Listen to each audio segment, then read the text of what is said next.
Muito bom dia, muito boa tarde, muito boa noite. Está começando mais um episódio de Copa do Mundo. Sejam todo mundo muito bem-vindo. Eu sou o Felipe, dono desse humilde canal aqui que vos fala. Já peço de antemão para vocês se inscreverem no canal, deixa o like, compartilha esse vídeo com todo mundo. Se tiver um botão de hypar, cara, hype esse vídeo, me ajuda demais. Eu agradeço muito o apoio de cada um de vocês. Agradeço também pelo apoio que vocês têm dado nesses vídeos de Copa do Mundo. Eu tenho ficado um pouco cansadinho, sim. Eu gravo até madrugada, sim. Vai ter mais vídeos na madrugada, sim. Até porque os jogos da terceira rodada estão acabando. Vocês estão vendo, né, as thumbs dessa thumb trionda que nós temos aqui no canal. Está acabando a terceira rodada, mas hoje é um vídeo de apenas um grupo só, porque vai dar tempo desse lapso até eu postar o outro vídeo que vai sair na madrugada de sábado. Esse vídeo, felizmente, vai sair nessa sexta-feira. Então já peço de antemão, novamente, vocês deixarem o like, me ajudam demais, vocês estão demais. Gente, vamos comentar aqui sobre os jogos desse grupo. É grupo I? Cara, é tanto grupo, é grupo I, né? Porque hoje vai ter os jogos do grupo G, H e I, só que o I joga primeiro, depois vai jogar o grupo H e depois vai jogar o grupo G. Né? O grupo G, que é o grupo. Ó, eu tô até aqui aberto para não falar besteira. O grupo G, que é o grupo da Bélgica, né? E o grupo H da Espanha. E agora que jogou o grupo da França, né? A gente vai comentar um pouco sobre essas partidas entre França 4, Noruega 1 e Senegal, que por enquanto falta 3 minutinhos ali para acabar, nos acréscimos. Por enquanto tá 5-0, se não se modificar 5-0 o Senegal em cima do Iraque. Muito que bem, gente, mas vamos primeiro comentar sobre a partida de Senegal e Iraque, uma partida que por enquanto está 5-0. Eu estou observando aqui embaixo. Quando eu olho um pouquinho mais para baixo, vocês sabem que eu estou observando os dados da partida, também a própria partida nos minutos finais aconteceram aqui, só para a gente gravar um resuminho rápido para vocês. Vocês estão vendo aqui do meu lado a escalação e também o placar de como ficou o grupo, né? É um grupo bastante equilibrado e uma pena para a Suécia. Equilibrado não, né? Um grupo que penou para a Suécia, né? A Suécia acabou pagando meio que esse pato de ser uma seleção que, entre as favoritas, entre as três, né? Acaba pendendo para o lado do Senegal acabar tomando essas derrotas, né? Seja para a Noruega ou também para a própria França, né? Um Senegal que jogou muito bem o primeiro jogo até certo ponto contra a França, conseguiu disputar de certa forma um primeiro tempo contra a seleção francesa, mas no segundo tempo acabou descambando muito rápido. É uma seleção que acabou não tendo tanta profundidade de elenco como se parecia ter, é claro que são jogadores de muito bom nível, jogadores de primeira prateleira da Europa, muitos deles, o primeiro, segunda prateleira da Europa, a seleção senegalesa que não deve nada a ninguém, mas pegou duas gerações de seleções muito fortes, na seleção da França, por ter esse controle da bola, joga de um futebol bastante ofensivo, que é diferente do que a França tem apresentado com o Deschamps, né? O Deschamps que inclusive não estava hoje por conta do próprio falecimento da mãe, inclusive sempre uma mensagem de carinho pro Deschamps, né? O Deschamps acabou perdendo a mãe, uma situação muito merda. Espero que ele fique bem. Que não ganhe a Copa, porque a gente quer que ganhe, mas espero que ele fique bem 100%. É uma situação muito delicada para o Senegal, né? O Senegal que acaba sendo sempre acaba pendendo para o lado de Senegal a derrota. Tem uma geração norueguesa muito forte, muito potente, né? Tem o Haaland, tem o Odegaard, tem o Mussi, tem jogadores de muito alto nível e de muito controle tático ofensivo contra e acabou pendendo também, né? Senegal teve alguns problemas internos e externos, né? Internos por conta da própria delegação estar reclamando de como está sendo tratado nos Estados Unidos, onde estavam treinando, né? Muitos problemas, seja no descanso dos jogadores, seja nas pausas, seja nos campos de treinamento, com muitas reclamações, né? Senegal tem reclamado bastante das condições dos gramados de treinamento da FIFA, principalmente das sedes, né? Eles treinam, se não me engano, acho que em Seattle, se eu não me engano, né? Então, acabou que enfim, o jogo acabou de acabar 5-0 mesmo. Acabou que Senegal acabou pendendo para o lado mais fraco, mas enfrentou um Iraque do técnico Arnold, que volta para a Copa do Mundo depois de 40 anos, mas que tem muita dificuldade também, né? É claro que pegou meio que o grupo da morte, podemos dizer assim, da Copa do Mundo, que é um degrau muito mais alto do que eles poderiam pegar, né?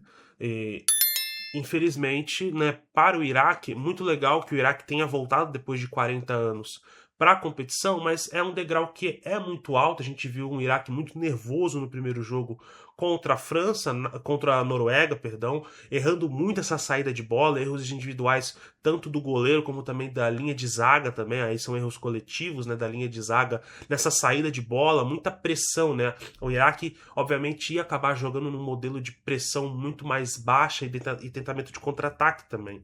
Acabou que conseguiu fazer um golzinho contra a Noruega, né, no escanteio, numa bola de cabeça, mas assim, é muito pouco apresentado que a seleção iraquiana poderia fazer durante a Copa do Mundo, né? A gente imaginava um Iraque que pelo menos pudesse fazer um gracejo, eu não sei se gracejo seria a palavra correta, mas é claro que eu não apostei que o Iraque conseguiria tirar pontos de nenhum dos três. O Iraque, para mim, iria perder os 3 jogos, mas eu acho que iria sofrer muito mais contra a França do que como sofreu contra a Noruega e agora contra a Senegal. Umas seleções muito entregues. Tem sempre aquela questão, né, que a gente vem falando aqui no canal, né?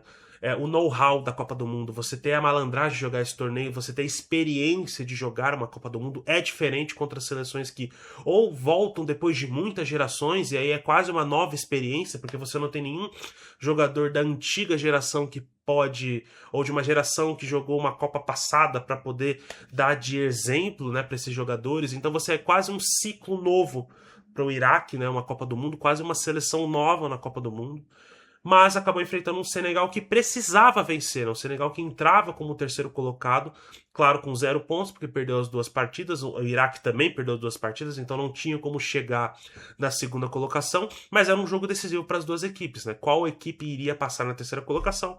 A resposta, obviamente, ia sair pro lado do Senegal, que é muito mais forte, muito superior do que a seleção iraquiana. A seleção do Senegal contou principalmente com jogadores que... contou com o goleiro Dial, né? Não contou com o Mendy, que está lesionado na lesão no joelho. O goleiro de Senegal teve muita facilidade, né? Teve tranquilidade na partida, não teve tantos lances de perigo. Era um Iraque que pouco tentou atacar, conseguiu alguma jogada de ofensividade, mas assim, muito pouco testado. A defesa de Senegal, muito segura, muito tranquila também. O Seck e o Niakhaté não tiveram tanto trabalho. O Diatá teve um trabalho muito bom ofensivamente. Eu acho que falar de Iraque é falar principalmente, tentar falar dessa bola levantada na área, e nesse jogo especificamente na pós-volta, né, na volta do segundo tempo, nesse micro segundo tempo, né, na volta da primeira parada.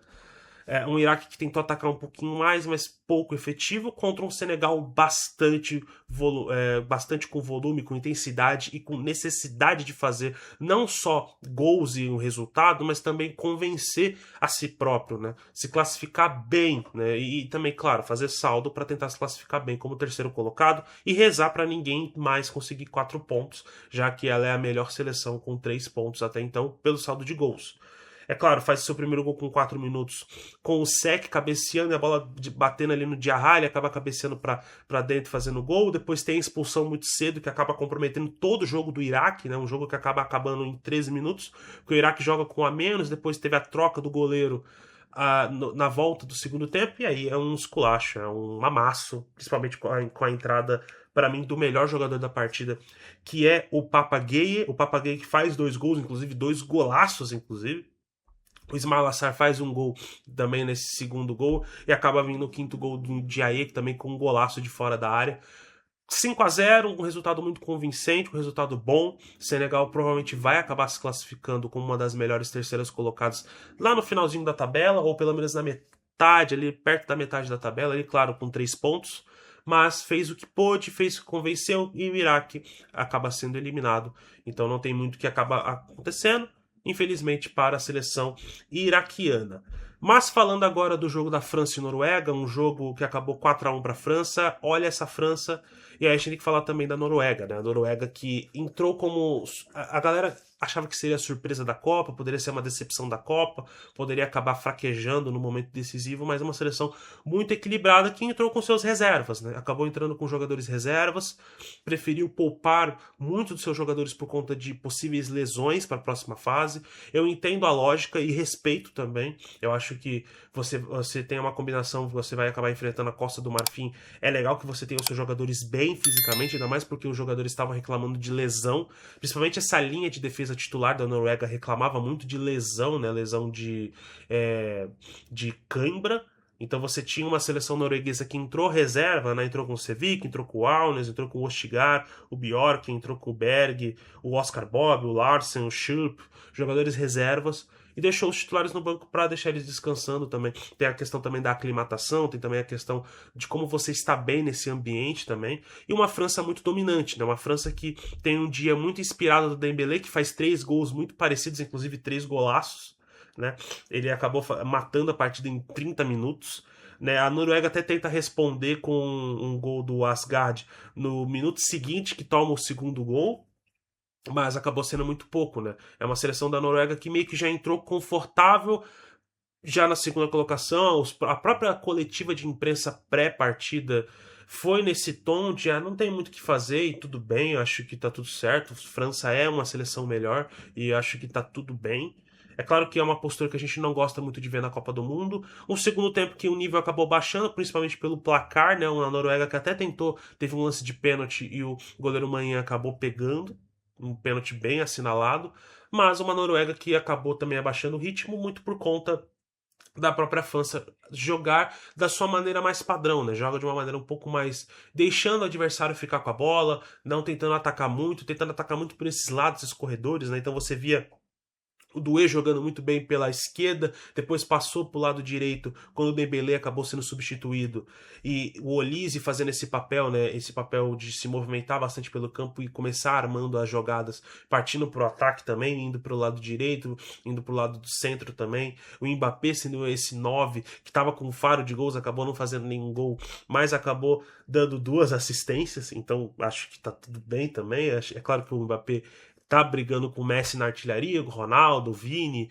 todos esses jogadores, o Haaland também, né? O Haaland nem entrou na partida, nem fazia sentido o Haaland entrar, como ele já tinha dito ele mesmo. O Barcola entrou pelo lado direito e lado esquerdo, né? O Doué passou pelo lado direito e acabou fazendo a jogada do quarto gol do Doué. E é uma França muito dominante, é uma França que jogou da sua maneira muito particular, protocolar, né? É claro que é uma França que nos 2 primeiros jogos muito mais ofensiva, postula suas linhas para tentar pressionar lá em cima. Hoje é uma França mais normal, podemos dizer assim, né? Uma França que joga da sua maneira padrão, podemos dizer assim. Deixa o adversário ficar com a bola e tenta partir nesse contra-ataque. Não tenta ficar na pressão de pegar a bola, sempre tenta jogar da sua maneira, né? Esse toque de bola que acaba sempre encontrando um jogador livre. É um estilo um pouco parecido com o da Argentina, mesclado com o da Espanha também, né? Um pouco de escaloneta de Champs, um escaloneta de Champs, né? Podemos dizer assim. E aí a gente tem um placar de 4-1. Mas diga o que vocês acharam nos comentários, deixa o like, se inscreve no canal. A França passa em primeiro, a Noruega fica em segundo, o Senegal provavelmente vai passar em terceiro e o Iraque tá fora. É isso, muito obrigado e até a próxima.